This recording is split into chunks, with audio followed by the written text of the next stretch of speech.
মধ্যবিত্ত ছেলের চাকরি করতে চাওয়া মানে এক্সকে দেখানো নয়।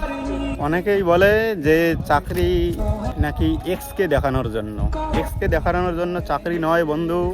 ফাইন্যান্সিয়াল দিক থেকে আমরা যেসব প্রবলেমে পড়ছি ছোটো থেকে এই পর্যন্ত, আমরা চাইবো যে আমরা আগামীতে একটা সংসার করব, সেই সংসার করে অন্য মানুষের একটা মেয়েকে বউ করে আনবো, বাচ্চা হবে, সংসার জীবনটা যেন পয়সা কড়ি থেকে বা বাচ্চাকে মানুষ করাতে কোনো প্রবলেম না হয়, সুন্দরভাবে খেয়াল রাখতে হবে, চিকিৎসাপাতি বা সব দিকে ধ্যান রাখতে লাগবে। সেই জন্য আমরা মধ্যবিত্ত ছেলে, আমরা তো আর বড় বিজনেসম্যানের বাচ্চা না যে আমরা অনেক টাকা খাটিয়ে ব্যবসা করব, এই করব সেই করব।